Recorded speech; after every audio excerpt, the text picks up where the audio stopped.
And then we come on to your second question. Just remind me of what that was, and I'll deal with it. The oil companies and other major corporations feverishly working with the climate scammers. That's right. This is because they've become so frightened of the united front that the world's governing class has put up, saying we are going to peddle this climate nonsense regardless of whether it's true, that they've decided, I think cravenly, and I've told many of them so, that they'd better just give in and go along with it and try and make as much money as they can out of it. I think it's disgraceful, and I think their shareholders, there is a case for a civil suit, shareholders of companies who have done deals of this kind with the fraudsters at the UN and among the politicians and among the scientists, they do deserve to be sued by their shareholders for not protecting the best interests of shareholders, as every director of a major corporation is required by law to do. So I think that is indeed a disgrace. But what I'd like to do, if I may, is to turn to what is in this draft treaty about the amount of money that they want to take from you. And sir, let me stop you. Let me stop you briefly. For those that don't know, and I've been searching every hour and checking during the breaks, you are the only person, and you first, several months ago, ferreted out the secret draft. Perhaps you can remind us how you were able to get that. And then... a friend of mine called Willie Soon at the Harvard-Smithsonian Institute for Astrophysics, who reads everything, bless him, even that which is produced by the forces of darkness in this matter. And he got onto the UN, a very obscure UN website, the website of the Framework Convention on Climate Change Conference of the Parties. And he found what said it was a note by the Secretariat, but he noticed it was a much too large file just to be a note. So he looked at the file, and it was a two-page note, but attached to it was 186 pages, and that was the first draft of the Treaty of Copenhagen. Okay, let me stop you there, because... The title of the file did not say Treaty of Copenhagen. There was nothing to indicate what this was. And had he not been diligent in reading everything, spotting the size of the file, neither he nor anybody would ever have found it. And they would have been able to say, if we had subsequently said, oh, but we had no idea that what governments signed up to in Copenhagen meant all this, the UN would have smoothly said, oh, but it's been on our website all the time. Okay. That's how they play these games. Okay, now that said, again, recap. This is breaking here on air. You have the latest version. You're going to go over what's in it for everybody right now. This is breaking information right now. Lord Monckton, you have the floor. Now, what I'm going to do is to give you just that bit of the treaty which talks of part of the financial arrangement. I have never seen a treaty as expensive as this one for the West. It's only the West that's going to pay. All the third world countries have been bought, so they will sign this treaty because they think they're going to get money out of it. But it's going to cost the West a fortune. Here's what it says. Developed country parties, that's what they call countries like the United States, for instance, are going to have to pay a tax of anything up to 2% of gross national product. To give you an idea of how big that is, for instance, that's half the U.S. defense budget. That's how much they are going to confiscate to fund this vast new government that they're setting up. I haven't yet counted how many interlocked new bureaucracies there are to constitute this government, but I think it's around 700. I'm going to try and do a more exact count later. Then they're going to be levied on their greenhouse gas emissions.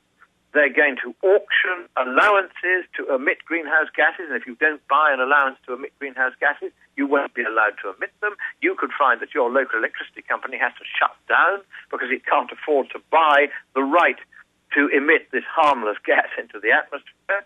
There's also going to be a uniform global levy of $2 per ton of CO2 for all fossil fuel emissions. So that is really enormous. There are going to be levies on emissions from international aviation, specifically an international air passenger adaptation levy stroke green levy on every airfare, except on journeys that go in or out of poorer countries, of course. There's going to be a 2% share of the proceeds on various kinds of UN boondoggles towards giving money to third world countries. They're going to tax the money they're going to hand out. There's also going to be a global levy on international monetary transactions. That means every transfer of money across borders will be taxed. They no longer say, as they did in the original draft, what rate that tax was at, but they had in mind 2%. And that's on top of the 2% tax of GDP that they're going to charge anyway. There's also going to be, get this, penalties or fines for non-compliance of developed country parties, that's the United States, etc., with their emission reduction and financial resources commitments. That means if you don't cut your economy down to size and cut your carbon emissions, or if you don't pay the vast amounts of money that I've just read out for these various categories, which admittedly some of them are listed as options, but nevertheless we're looking at very, very serious amounts of money here, then there will be a police force, effectively. This government will have the right, for the first time ever in an international organization, to enforce its will by imposing unlimited financial penalties on any countries whose performance under this treaty they don't like. Now, I could go on and on and on and on, because there's pages and pages of this.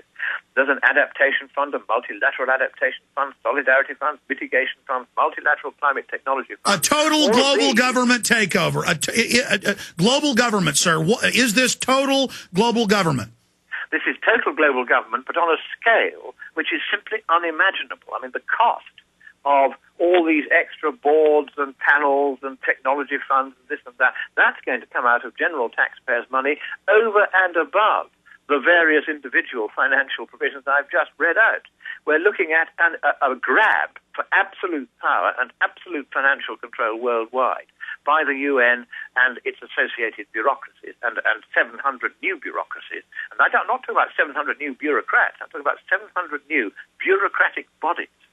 Who says how many hundreds of thousands of staff each of those will have? Well, briefly, they need an awful lot of our money to pay for all that, and this is how they're going to get it. A series of funds and this and that and the other. I've never seen anything.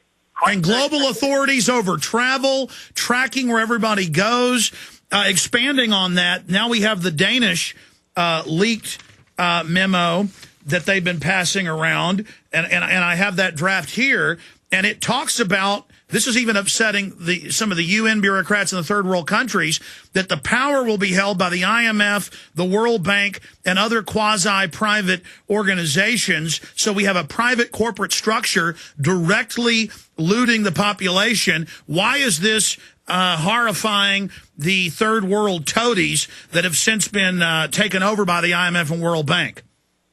They want the UN to run everything because the UN, they now see as simply a sort of socialist cash-generating machine, a cash cow for third world countries. The UN no longer serves any purpose except first its own enrichment and then a little bit of trickle down after it's spent all that it wants on its own vast bureaucracies. And you know, there are 200 of those already, at least 200, represented here at this conference. Unbelievable alphabet soup of acronyms for these different, UNEPs and WMOs and WFFs and this and that, hundreds of them. And all of that being paid for almost entirely by the taxpayers of the West, and occasionally letting some money trickle down to third world countries, whose leaders, therefore, want to get this money for their own Swiss bank accounts. And they look to the UN as simply another source of cash. And so they're trying to buy, the UN is trying to buy these third world countries by saying, well, we're going to really make the developed countries pay.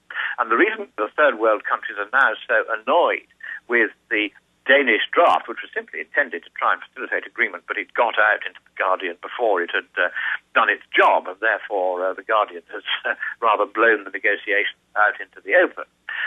The reason why the third world countries are annoyed about this is because it isn't their friend, the UN, that will be running things. It's the much stiffer, much more business-like World Bank and IMF. Now, of course, the trouble is that from the point of view of Western countries, whether it's the UN or the World Bank and the IMF that's running this world government, one astonishing characteristic, and I've looked right through this treaty and I can confirm this, it's just the same as in the previous draft, the word election, democracy, ballot, vote, does not appear anywhere. The one thing that's quite clear is that these enormous powers of taxation and interference, enormous powers of levying this and taxing that and funding the other,